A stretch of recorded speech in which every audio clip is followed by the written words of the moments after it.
Hello दोस्तों, मेरा नाम दीपकीर्ति श्रीवास्तव है।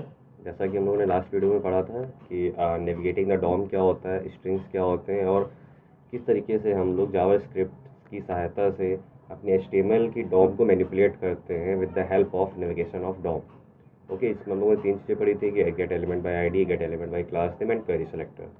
तो आज हम लोग ये जानते हैं कि फंक्शंस क्या होते हैं, क्योंकि फंक्शंस जावास्क्रिप्ट के अंदर बहुत ही इंपॉर्टेंट टॉपिक है जिसको समझना बहुत ही ज़रूरी है। तो चलिए स्टार्ट करते हैं। पहले अपने इस पुराने कोड को मैं डिलीट करता हूँ। So let's learn about function. आप लोगों में से कई लोग ये सोच रहे होंगे कि हम लोग ये तीसरी वीडियो में फंक्शन पढ़ा रहा हूँ आप लोगों को, इफ़ एल्स लूप्स वगैरह ये सब नहीं पढ़ा रहा हूँ। तो उसके पीछे एक बहुत बड़ा रीज़न है, क्योंकि मैं चाहता हूँ कि अपने इस कोर्स को मैं बहुत ही प्रैक्टिकल रखूँ। तो उस प्रैक्टिकल रखने की कोशिश के लिए मुझे आपको फंक्शंस पहले पढ़ाना ज़रूरी है, क्योंकि बाद में जब आपको मैं इफ़ एल्स लूप्स वगैरह पढ़ाऊँ तो मैं उनको यूज़ करके दिखाऊँ कि जब आप अपनी वेबसाइट को डेवलप कर रहे होंगे, उसके अंदर आप फंक्शंस को क्रिएट कर रहे होंगे, उसके अंदर आप इफ़ एल्स कैसे लगाएंगे, उसके अंदर आप लॉजिक्स कैसे लगाएंगे। उसके लिए हम लोग वो फंक्शंस को समझना बहुत ज़रूरी है। फंक्शन का बेसिक स्ट्रक्चर क्या होता है, उसको कैसे कॉल करते हैं, कैसे हम लोग क्रिएट करते हैं फंक्शंस, उनको जाना बहुत ज़रूरी है। तो पहले हम लोग अपनी एचटीएमएल फाइल को देख लेते हैं कि एचटीएमएल फाइल के अंदर हमारे क्या रखा हुआ है। एचटीएमएल फाइल के अंदर हमने क्या बनाया, एक डिव बनाया हुआ है जिसके अंदर मैंने एक नैव बार बनाने की कोशिश करी है, जिसमें होम, अबाउट, कॉन्टैक्ट, सर्विसेज लिखा हुआ है, इसकी आईडी, क्लास, ये सब दिया हुआ है। और डिव एक और मैंने बनाया, वेलकम टू जावास्क्रिप्ट। चलिए यही हमारी क्या है, ये हमारी डॉम है। चलिए इसी को ऐसे ही रखते हैं, इसी को हम लोग मैनिपुलेट करेंगे फंक्शंस के थ्रू। फंक्शंस बनाएंगे, फंक्शंस को कैसे क्रिएट करते हैं ये जानेंगे। उसके बाद मैं देखूंगा मैं फंक्शंस को कैसे लॉजिक बिल्डिंग में यूज़ करता हूँ अपने वेबसाइट डेवलपमेंट के अंदर। ओके, चलिए फंक्शंस का एक बेसिक स्ट्रक्चर जानते हैं। फंक्शंस को नॉर्मली डिक्लेयर कैसे करते हैं। तो फंक्शन का सिंटेक्स क्या होता है, सबसे पहले आपको फंक्शन लिखना है। फंक्शन लिखने के बाद आपको फंक्शन का नेम देना है। जस्ट एग्जांपल मैं अपना नाम दे देता हूँ, मैं नाम देता हूँ फंक्शन का नाम दिव। बट प्रोफेशनली आपको, आप जिस काम के लिए अपना फंक्शन बना रहे हैं उसी काम के लिए आप उसका नेम देंगे। उसको बहुत ही ज़्यादा ऑप्टिमाइज रखेंगे, ताकि आप जब अपना कोड आप री चेक कर रहे हो और उसको पढ़ रहे हो तो आपको समझ में आए। जब आप उसको डेवलपमेंट के लिए भेज रहा हूँ तो औरों को समझ में आए कि ये फंक्शंस क्या करता है। मैं फॉर एग्जांपल मैं अपना नाम ले रहा हूँ दिव्य, और देने के बाद मुझे ब्रैकेट लगाना है। ब्रैकेट ये इंडिकेट करता है कि दिव्य क्या है, फंक्शन है। उसके बाद मुझे कर्ली ब्रैकेट लगाना है। कर्ली ब्रैकेट के अंदर मैं अपना कोई भी मैसेज या कोई भी लॉजिक प्रिंट कर सकता हूँ, but for learning purpose, for the learning the syntax of the function, मैं इसमें सिर्फ देता हूँ एक message console dot log. Bracket में मैं कुछ भी लिख सकता हूँ, जैसे मैं लिखता हूँ गुड मॉर्निंग। तो अब आप ये बताइए, मैं इसको कंट्रोल+S कर दिया, ठीक है। आप जानते हैं कि एचटीएमएल फाइल के अंदर मेरी जावास्क्रिप्ट फाइल पहले से लिंक है। तो अगर मैं इसको लाइव सर्वर पे जाऊँ, जो मेरा ऑलरेडी चल रहा है पोर्ट 5500 पे, जो कि मेरे इस क्रोम पे जाकर के देखता हूँ, इससे मेरा चल रहा होगा। आप लोग ये बताइए कि अगर मैं इसको इंस्पेक्ट करता हूँ, इंस्पेक्ट करके क्या वो जो मैंने मैसेज टाइप किया है गुड मॉर्निंग है, क्या मुझे यहाँ पे कंसोल पे दिखाई देगा या नहीं दिखेगा। आप देख रहे होंगे यहाँ पे मुझे कोई भी मैसेज नहीं दिख रहा है। तो वो इसलिए नहीं दिख रहा क्योंकि मैंने अभी फंक्शन को क्या किया है, सिर्फ क्रिएट किया है, मैंने फंक्शन को कॉल नहीं किया। फंक्शन को कॉल करने का मेथड बहुत ही सिंपल है, जो आपने फंक्शन का नाम दिया है सिर्फ आप वही लिख देंगे, कंट्रोल+S कर देंगे। अब क्या हो गया, अब ये फंक्शन कॉल हो गया, अब मेरा गुड मॉर्निंग मैसेज जो होगा यहाँ पे दिख रहा होगा। तो ये बहुत ही सिंपल सिंटैक्स है किसी भी फंक्शन को क्रिएट करने में और उसको कॉल करने के लिए। अब हम लोग देखते हैं कि फंक्शंस की और क्या क्या प्रॉपर्टीज़ हो सकती है, फंक्शन के अंदर हम और क्या क्या कुछ नया कर सकते हैं। तो उसके लिए मैं इसको कमेंट आउट कर देता हूँ और मैं फिर से एक नया फंक्शन बनाता हूँ, फंक्शन फिर से मैं दिव्य नाम से बनाता हूँ। अब की बार मैं क्या करूँगा, इस ब्रैकेट के अंदर मैं कुछ वैल्यू पास करूँगा। फॉर एग्जांपल मैं पास कर रहा हूँ name, okay.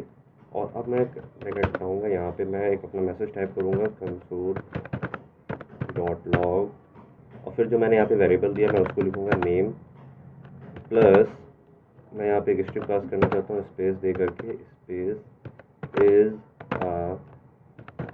Good boy, okay. अब मैं इसको चाह रहा हूँ कि मैं क्या करूँ कि मैं कुछ वेरिएबल्स बनाऊँ, उन वेरिएबल्स की वैल्यूज़ इस फंक्शन के अंदर आए और उसके अकॉर्डिंग क्या हो, मेरा मैसेज जो हो वो प्रिंट हो। तो उसके लिए मैं कुछ वेरिएबल्स को क्रिएट भी कर लेता हूँ। तो मैं क्रिएट कर लेता हूँ let name 1 equal to Divya,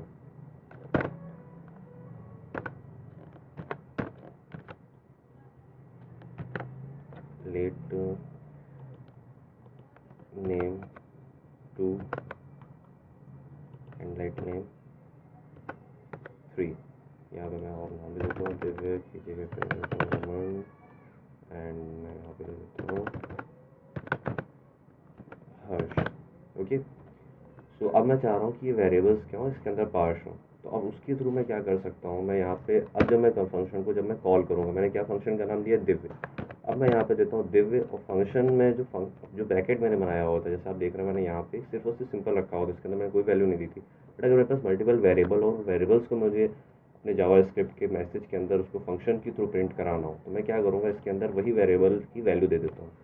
अब मैं इसका आउटपुट दिखाने से पहले आपको बताना चाह रहा हूँ कि ये फंक्शन काम कैसे कर रहा है। अब देखिए मैंने क्या किया है, फंक्शन को कॉल किया है दिव्य नाम से, उसके अंदर मैंने वैल्यू दी है की वैल्यू दी है किसी भी अपने वेरिएबल की नेम टू। अब क्या होगा कि ये नेम टू यहाँ आएगा, देखेगा नेम टू किससे असाइन है, नेम टू रमन से असाइन है, और फिर उसको क्या करेगा, फंक्शन के अंदर लेके आएगा। यहाँ पे जहाँ नेम दिख रहा है वहाँ पे आपको नेम टू दिखेगा, फिर वही नेम टू क्या होगा, कंसोल डॉट लॉग में आएगा और आपका मैसेज क्या करेगा, प्रिंट कर देगा। इसको कंट्रोल प्लस एस करता हूँ, टैप करता हूँ, देखिए यहाँ पे Raman is a good boy. अब अगर यहाँ पे मैं फिर से इसको कॉल कराना चाह रहा हूँ, मैं कॉल कराना चाह रहा हूँ फॉर माई वेरिएबल नेम 1, फिर क्या होगा, फिर से वही सारा काम हो, कंट्रोल प्लस एस करता हूँ। अब यहाँ मुझे दिख रहा है Divya is a good boy. कैसे कर रहा है, ये वेरिएबल्स को ले रहा है, वेरिएबल्स की वैल्यूज़ को देख रहा है, उसी वेरिएबल की वैल्यू को लेकर के फंक्शन के अंदर आ रहा है, और वो फंक्शन में जो मैंने उसको काम असाइन किया है वो प्रिंट कर रहा है। तो ये क्या हो रहा है, जब आप ये मैंने आपको सबसे पहले बताया था कि ये नॉर्मल सेंटेंस है। उसके बाद मैंने बताया आपको कि कैसे क्या कर सकते हैं आप, अगर आपके पास मल्टीपल वेरिएबल है उसके थ्रू आप कैसे फंक्शन उसको असाइन कर सकते हैं। और अब तीसरा तरीका देख लेते हैं, जब आपके पास क्या हो, डिफरेंट काइंड ऑफ वेरिएबल्स हो। मतलब एक वेरिएबल्स तो जैसे आपका नेम हो गया, बट आपके पास कुछ और भी, जैसे आपको ग्रीटिंग प्रिंट करानी है या कोई और टेक्स्ट एक्स्ट्रा टेक्स्ट मैसेज आपको प्रिंट कराना है। जब आपके पास मल्टीपल वेरिएबल्स हो, मल्टीपल टाइप्स ऑफ वेरिएबल्स हो। आपने देखा होगा जब मैंने पहला फंक्शन का सिंटेक्स बताया तो उसके अंदर मैंने कोई वेरिएबल नहीं डाला यहाँ पे, उसके बाद मैंने यहाँ पे एक वेरिएबल डाला। अब मैं बता रहा हूँ जब आपके पास मल्टीपल वेरिएबल्स हो तब आप फंक्शन को कैसे डिक्लेयर करोगे, उसको कैसे क्रिएट करोगे। फॉर एग्जाम्पल मैं क्या करता हूँ, मैं फंक्शन फिर से बनाता हूँ, फंक्शन नाम से मैं फिर से उसी का नाम दिव्य देता हूँ। इसके अंदर मैं क्या करूँगा, इसके अंदर मैं मल्टीपल क्या करूँगा, वेरिएबल्स डालूंगा। उसके लिए मुझे ब्रैकेट लगाना, ब्रैकेट लगाना बहुत ही ज़रूरी है। फंक्शन वो तभी असाइन होता है जब उसके आगे आप नेम के आगे ब्रैकेट लगाते हैं, इसी से इंडिकेट होता है कि ये क्या है, दिव्य एक फंक्शन है। ओके, तो इसके अंदर मैं दो वेरिएबल देता हूँ, पहले देता हूँ नेम, एंड इसके बाद मैं देता हूँ स्कोर। ओके, मैं दो वेरिएबल दे रहा हूँ कि उसका नाम क्या है और उसका स्कोर क्या है। मुझे दो तरीके के वेरिएबल्स हैं, उस दो तरीके के वेरिएबल्स के अकॉर्डिंग जो जो वैल्यूज आएंगी उसके अकॉर्डिंग मैं अपने फंक्शंस को प्रिंट कराऊंगा कॉल दे करके। ओके, तो ये दो तरीके हो गए। मैं फंक्शंस अपना क्रिएट कर लेता हूँ, ब्रैकेट लगाता हूँ, ब्रैकेट लगाने के बाद मैं यहाँ पे उसको वैल्यू देता हूँ, जैसे मैंने ऊपर दिया है सेम वही करूँगा, कोई भी चेंजेस मैं नहीं करूँगा। मैं सिर्फ ये करूँगा कंसोल डॉट लॉग। अब मैं किस तरीके से प्रिंट कराना चाहता हूँ, मैं चाह रहा हूँ मैसेज मेरा ये हो कि जैसे मैंने ऊपर प्रिंट कराया है कि स्टूडेंट में नाम दे देता हूँ, स्टूडेंट का नाम होगा। जैसे मान के चलो मैं दे रहा हूँ नाम, यहाँ पे वेरिएबल बना दे रहा हूँ नेम। मैं इसको उठा के लेके आता हूँ, कंट्रोल प्लस सी, इसको मैं कमेंट आउट कर देता हूँ। तो ये क्या होगा, ये हमारे वेरिएबल्स हो रहे हैं। अब मैं चाह रहा हूँ मैं मैसेज किस तरीके से प्रिंट करना चाह रहा हूँ। फॉर एग्जाम्पल मैं चाह रहा हूँ नेम, फॉर एग्जाम्पल मेरा दिव्य है, तो मैं चाह रहा हूँ दिव्य यहाँ पे है नेम। नेम आने के बाद मैं एक स्ट्रिंग प्रिंट कराऊंगा, स्ट्रिंग में प्रिंट कराऊंगा नेम। फॉर एग्जाम्पल दिव्य, दिव is a bright student and he scored। मैं स्पेस दे देता हूँ, उसके बाद मैं लगाता हूँ अपना जो वेरिएबल, मैं स्कोर वेरिएबल देना चाह रहा हूँ यहाँ पे, स्कोर इन 10th। ओके, अब मैं एक मैसेज प्रिंट करना चाह रहा हूँ, उसके लिए मुझे क्या करना पड़ेगा, मुझे स्कोर भी देना पड़ेगा। मैं क्या कर रहा हूँ, मैं एक कुछ और वेरिएबल्स भी बना लेता हूँ। मैं बना लेता हूँ स्कोर नाम से एक वेरिएबल बना लेता हूँ, स्कोर 1,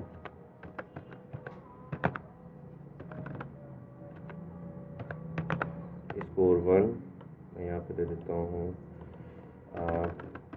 88%। उसी तरीके से मैं क्या करूँगा, स्कोर 2 दूंगा, फिर उसके बाद स्कोर 3 दूंगा। तो स्कोर 2 एंड स्कोर 3। स्कोर 2 के अंदर मैं वैल्यू देना चाहता हूँ 85% एंड 90%। ओके, अब मैं क्या करूँगा, अब जब मैं फंक्शन को कॉल करूँगा तो मैं उसके अंदर different types of multiple variables दूंगा। फॉर एग्जांपल मैं अब देना चाह रहा हूँ दिस फंक्शन में कॉल कर रहा हूँ, उसके अंदर मैं वेरिएबल देना चाह रहा हूँ, मैं देना चाह रहा हूँ कि भाई नेम टू के लिए प्रिंट करूँ और कॉमा प्लस स्पेस कितना उसका मैं स्कोर देना चाह रहा हूँ, मैं स्कोर देना चाह रहा हूँ स्कोर 1। Okay, score 1। अब ये कैसे काम करेगा, अगर आपको पहले वाला एग्जांपल समझ में आया तो अब ये एग्जांपल बहुत आसानी से समझ सकते हैं। ये कैसे काम करेगा, ये क्या करेगा, पहले तो नेम टू की वैल्यू को उठाएगा, ऊपर से वेरिएबल से यहाँ पे उठा के रखेगा, फिर स्कोर 1 की वैल्यू को उठा करके यहाँ से यहाँ पे ला करके रखेगा, फिर उन दोनों वैल्यूज़ को फंक्शन के पास लेके जाएगा। तो यहाँ पे नेम की जगह पे नेम टू रिप्लेस हो जाएगा, स्कोर की जगह पे स्कोर 1 रिप्लेस हो जाएगा। फिर वही नेम टू की वैल्यू क्या होगी, कंसोल डॉट लॉग की यहाँ पे नेम टू के अंदर आएगी और स्कोर 1 की वैल्यू यहाँ पे आएगी। उस तरीके से मैं कंट्रोल प्लस एस करूँगा, ऑल्ट प्लस टैब दबाऊँगा।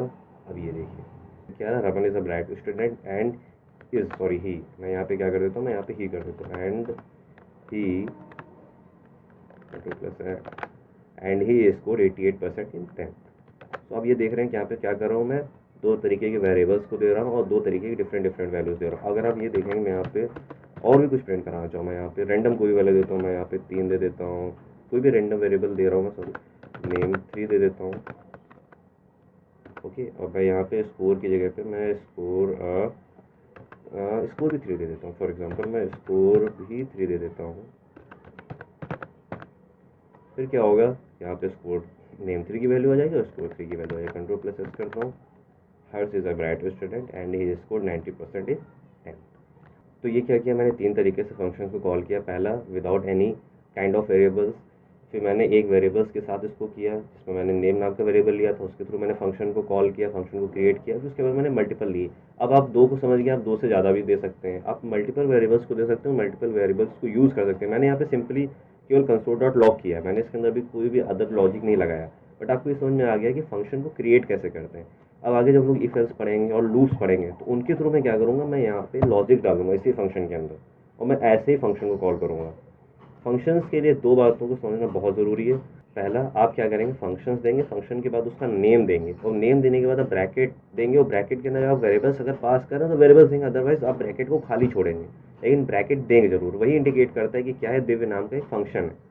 उसके बाद क्या करते हैं, उसके बाद आप फंक्शन को कॉल जरूर करते हैं, क्योंकि फंक्शन आपने क्रिएट कर दिया था, तो उसको अगर आप कॉल नहीं कर रहे हैं तो आपका फंक्शन क्या यूजलेस है, उसके अंदर कुछ भी लिखा हो उससे कोई मतलब नहीं होगा, वो फंक्शन रीड ही नहीं होगा। आप ये समझ सकते हैं, फंक्शन को अगर रीड करना है तो आपको फंक्शन को कॉल करना है उसी के नाम से, बहुत ही ज़्यादा ज़रूरी है। तो ये क्या हुआ, हमने 3 तरीके से फंक्शंस को समझ लिया।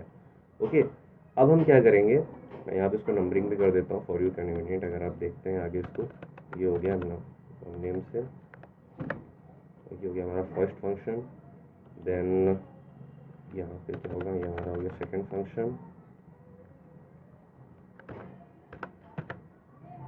ओके, और ये हमारा हो गया थर्ड फंक्शन।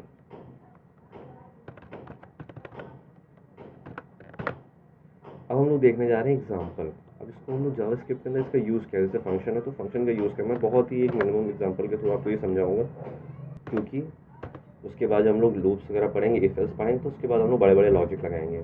फॉर एग्जांपल मैं क्या करता हूँ, मैं अपने HTML फाइल के अंदर आता हूँ और मैं यहाँ पे आकर के क्या करता हूँ कि मैं इसके नीचे एक बटन डाल देता हूँ। ओके, मैं एक क्या करता हूँ, मैं एक बटन डालता हूँ, मैंने बटन डाला, बटन का मैं यहाँ पे टाइप डाल देता हूँ, टाइप है हमारा बटन, और मैं यहाँ पे टाइप डाल देता हूँ, टाइप क्या है हमारा, टाइप मैं बटन ही डाल देता हूँ। ओके, और मैं इसकी आईडी डाल देता हूँ, बटन दे देता हूँ, और मैं इसकी आईडी डाल देता हूँ PTM। ओके, और मैं यहाँ पे इसको नाम दे देता हूँ change. Okay, control plus S करता हूँ, इसको भी कंट्रोल प्लस एस करता हूँ और दबाता हूँ। आपको क्या दिख रहा होगा, आपको यहाँ पे एक बटन दिख रही होगी, अगर आप देख पा रहे हैं तो ये क्या है, ये एक बटन दिख रही है। ओके, अब मैं क्या करूँगा, मैं फंक्शन ऐसा बनाऊंगा कि जब मैं इस बटन पे क्लिक करूँ तो ये वेलकम टू जावास्क्रिप्ट लिखा हो, ये क्या हो, जिसका कलर चेंज हो जाए। वो मैं किसके थ्रू करूँगा, मैं फंक्शंस के थ्रू करूँगा इन जावास्क्रिप्ट। ओके, चलिए करके देखते हैं। तो मैंने यहाँ पे फंक्शन बनाया हुआ है, बटन दिया हुआ है, ठीक है। अब मैं यहाँ पे क्या करूँगा, मैं यहाँ पे एक इवेंट लगाऊंगा, मैं इवेंट लगाऊंगा ऑन क्लिक। ओके, अब मैं हम लोग नेक्स्ट वीडियो में इवेंट्स के बारे में ही पढ़ेंगे, उससे पहले मैं जानता हूँ आपको, मैं फॉर एग्जांपल फंक्शंस को समझाने के लिए मैं आपको समझा रहा हूँ कि ऑन क्लिक क्या होता है। एक ऑन क्लिक आप एक इवेंट देंगे, आप लोग करके देखेंगे ये सब चीज़ों को, ठीक है।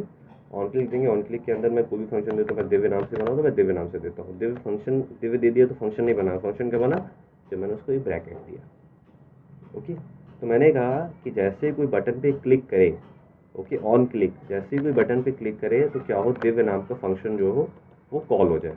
देखिए यहाँ पे क्या करेगा, यहाँ पे आपको एरर दिखा रहा है कि भाई ये दिव्य नाम से कुछ है नहीं, तो अब यहाँ पे दबाए जा रहे हो।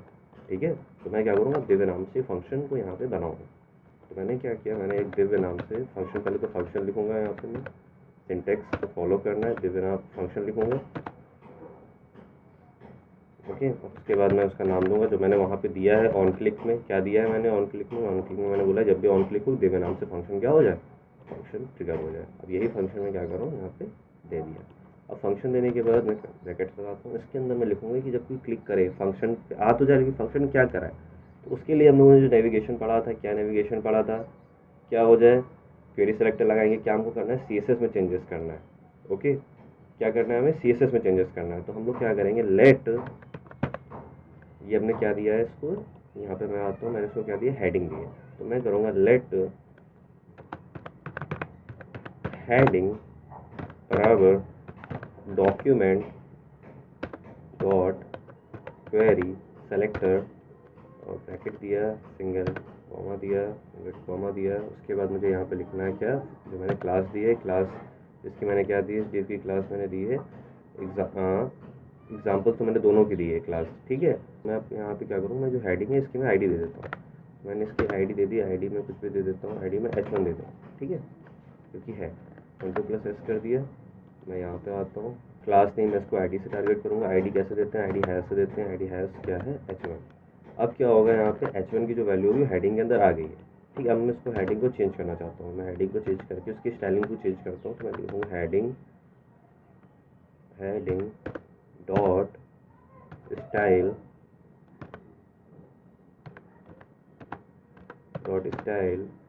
डॉट क्या करना है आपको, उसको कलर चेंज करना है, डॉट कलर इक्वल टू क्या कर दें, इसको आप कर दें रेड। Ctrl+S दबाऊंगा, आ गया। अब मैं देखता हूँ काम कर रहा है कि नहीं। मैं क्या करूँ, मैं इस पर जैसे क्लिक करूँगा तब क्या होगा, इसका कलर रेड हो जाएगा। इसको क्लिक करके देखता हूँ, क्लिक किया, रेड हो गया। तो किसके थ्रू किया, मैंने इसको जावास्क्रिप्ट के थ्रू किया। और कैसे किया मैंने, पहले मैंने एक HTML के अंदर बटन डाली, उस बटन के अंदर मैंने ऑन क्लिक इवेंट डाला, और उस इवेंट में क्या डाला, एक फंक्शन डाला। उस फंक्शन का नाम क्या दिया मैंने, दिव्य फंक्शन। ओके, और इस दिव्य फंक्शन को मैंने जावास्क्रिप्ट के अंदर आकर के क्रिएट किया। देखिए यहाँ केवल 4 लाइन का कोड है ये, फंक्शन दिव्य। और उसके अंदर मैंने क्या किया भाई, पहले क्या करो, क्वेरी सेलेक्टर उठा लो H1 से, ठीक है, वो हेडिंग के अंदर डाल दो, फिर हेडिंग के स्टाइल का कलर क्या कर दो, रेड कर दो, एज सिंपल। जैसे मैं इस पर क्लिक किया तो ये क्या हो गया, इसको मैं रिलोड करता हूँ, फिर से ब्लैक है, जैसे मैं इसको क्लिक करता हूँ ये क्या हो जाएगा, रेड हो जाएगा। अगर आप चाह रहे हैं कि इसके अंदर का कंटेंट ही बदलना चाह रहे हैं, कि जैसे पहले तो ये लिखा है कि वेलकम टू जावास्क्रिप्ट, आप चाह रहे हैं मैं इस पर ऐसे क्लिक करूँ तो यहाँ पे कुछ और आ जाए, तो उसके लिए आपको क्या करना है, उसके लिए आपको क्वेरी सेलेक्टर किसके लिए लगता है, CSS के लिए लगता है। ओके, तो अगर आप CSS को नहीं चेंज करना चाह रहे हैं, अपने HTML को चेंज करना चाह रहे हैं, तो आप क्या करेंगे, इस पूरे कोड को मैं कमेंट आउट कर देता हूँ। ओके, अब आपको क्या करना है, आपको इसके हेडिंग के टेक्स्ट को चेंज करना है। तो हम उसके लिए क्या लगाएंगे, तो उसको कैसे नेविगेट करेंगे, तो मैं नेविगेट करूँगा let heading equal to document dot get element by ID। Okay, और ID क्या है, मैंने ID मैंने उसको दी है H1, जैसे कि मैं देख पा रहा हूँ। मैंने क्या किया, मैं उसको नेविगेट करना चाह रहा हूँ, उसकी मैंने ID दी है H1, मैंने उसको नेविगेट कर लिया। ओके, अब मैं क्या करूँगा, मैं इसके अंदर के टेक्स्ट को चेंज करना चाह रहा हूँ, तो मैं लिखूँगा heading dot inner HTML equal to क्या हो जाए, बैकटिक्स लगाऊंगा, बैकटिक्स लगा करके H1 टैग ही लिखूँगा। ओके, मैं उसके अंदर लिखूँगा देखो देखो ये चेंज हो गया, देखो ये चेंज हो गया। ओके, अब मैं इसको क्या करूँगा, मुझे अपने H1 टैग को क्लोज भी तो करना है, तो मैंने उसको क्या किया, मैंने इसको यहाँ पे क्लोज कर दिया। अब मैं Ctrl+S करूँगा, क्या होगा, ये क्या कर रहा है, कि क्या कर पाए पहले भाई, तो ये क्या, Ctrl+S करूँगा तो ये क्या कर रहा है, ये क्या कर रहा है भाई, Ctrl+S करूँगा तो ये क्या कर रहा है, ये पहले H1 जो मेरी आईडी दी हुई थी उसको टारगेट करके उसको नेविगेट करके उसकी वैल्यू को हेडिंग के अंदर डालना है, फिर उस हेडिंग की इनर एचटीएमएल को जावास्क्रिप्ट के थ्रू क्या करा, चेंज करा। वो कब चेंज करेगा, जब ये फंक्शन कॉल होगा। वो फंक्शन कॉल होगा, वो कब कॉल होगा, वो जब हम इस बटन पे क्लिक करेंगे। जब ऑन क्लिक करेंगे तब ये फंक्शन कॉल होगा div फंक्शन नाम से। और div फंक्शन के अंदर मैंने क्या लिखा हुआ कि उसको मैंने हेडिंग को टारगेट किया, उस हेडिंग के टेक्स्ट को मैंने बदला हुआ। अब आप देखेंगे मैं यहाँ पे दिख रहा है सिंपल। अब जैसे मैं इस पर चेंज करूँगा तो ये क्या दिखा रहा है मुझे, एरर दिखा रहा है। क्या दिखा रहा है, and got not set property of null setting inner HTML button on click. Okay okay okay, तो ये एरर हमारी क्या है। एरर अगर मैं यहाँ पे देखना चाहूँ तो देखिए हम लोगों ने क्या किया, हमने सिंटेक्स में दिक्कत कर दी। मैंने इसको यहाँ पे क्या दिया, इसको मुझे एक सिंगल इनवर्टेड कॉमा के अंदर देखना है, तभी वो कंसीडर कर पाएगा कि H1 क्या है, वो एक आईडी है। ओके, Ctrl+S करूँगा, यहाँ पे आऊँगा, देखिए एरर मेरा जा चुका है। अब मैं इसको चेंज का बटन दबाऊँगा, ये मेरा चेंज होना चाहिए। चेंज जो है ये, देखो ये चेंज हो गया। ओके, फिर से मैं रिलोड करता हूँ यहाँ पे, और जैसे मैं चेंज बटन दबाऊँगा देखो ये चेंज हो गया। ओके तो ये कैसे हो रहा है, ये जावास्क्रिप्ट के थ्रू हो रहा है। जावास्क्रिप्ट के थ्रू कैसे हो रहा है, मैंने फंक्शन बनाया है, फंक्शन को बटन के थ्रू, ऑन क्लिक इवेंट के थ्रू मैंने उसको फंक्शन को कॉल कराया है, और ये फंक्शन कॉल होगा तो ये फंक्शन हमारा यहाँ पे रन हो जाएगा। तो इस फंक्शन कैसे क्या रन होगा, जिसके अंदर मैंने लिखा हुआ है। तो ये चीज़ इसीलिए मैंने आपको लास्ट वीडियो में पढ़ा दी है। अगर आपको ये चीज़ नहीं समझ में आ रही तो आपको लास्ट वीडियो देखनी है, जो क्या है सेकंड वीडियो है इस कोर्स की। उसमें मैंने आपको बताया कि आप कैसे डॉम क्या है, मेरा HTML फाइल है, उसको आप नेविगेट कर सकते हो और उसको मैनिपुलेट कर सकते हो। देखिए मैंने क्या किया, यहाँ पे उसको नेविगेट किया और यहाँ पे उसको मैनिपुलेट किया, किसके अंदर, फंक्शन के अंदर। तो आप देखते होंगे बहुत बड़ी बड़ी वेबसाइट्स होती हैं, उनमें आप जब उस पर बटन पे क्लिक करते हो तो चेंज हो जाता है, फॉर्म्स खुल के सामने आ जाता है, कहीं इधर चला जाता है, कहीं उधर चला जाता है, और बहुत सारी चेंजेस होते रहते हैं। जब आप स्क्रॉल कर रहे होते हो तो ऊपर का कंटेंट डार्क होने लगता है, नीचे का लाइट रहता है। तो ये सारी चीज़ें किसके थ्रू होती हैं, जावास्क्रिप्ट के थ्रू होती हैं। एक नॉर्मल वेबसाइट आपकी क्या है कि स्टैटिक वेबसाइट है, आपने जो जो HTML के अंदर लिख दिया वही हो गया। बट जैसे ही आपने इसके अंदर जावास्क्रिप्ट डाली, ओके, तब क्या हो गया, इसके अंदर जान आ गई। तो कैसे आएगी, तो जावास्क्रिप्ट के थ्रू आएगी। और जावास्क्रिप्ट के अंदर हम लोगों ने बहुत मेन टॉपिक पढ़ लिया, जो कि क्या है, फंक्शन है। और फंक्शंस के अंदर मैंने आपको 3 तरीके से बता दिया। जब आपके अंदर कोई वेरिएबल ना हो तो आप कैसे उसको रन कराओगे, जैसे मैंने उसका एग्जांपल आपको यहाँ पे दे दिया है। उसके बाद हम लोग इफ एल्स पढ़ेंगे, उसके अंदर मैं आपको बताऊँगा जब आप उसके अंदर वेरिएबल्स डालेंगे तब कैसे होगा, जब आप मल्टीपल वेरिएबल्स के साथ डील कर रहे होंगे। और जब मैं आपको बैकएंड पढ़ाऊंगा तब मैं बताऊंगा फंक्शन का यूज़ बैकएंड में किस तरीके से किया जाता है। तो आज की वीडियो के लिए इतना ही। और अगर आपको इसमें कुछ समझ में आता हो तो प्लीज़ कमेंट में लिखिएगा कि समझ में आ रहा है। अगर नहीं आ रहा है तो भी मुझे बताइएगा, तो मैं अपने आने वाली वीडियोज़ में जो कमी होगी मैं उसको सुधारने की कोशिश करूँगा। और आप लोग इसकी प्रैक्टिस ज़रूर करते रहें। मैंने जितना भी आप लोगों को कोड लिखवाया है उसको अपने लैपटॉप पे, अपने डेस्कटॉप पे ज़रूर चलाएं। उसी से आप लोगों को ये और अच्छे से समझ में आएगा। तब तक के लिए गुड बाय, थैंक यू।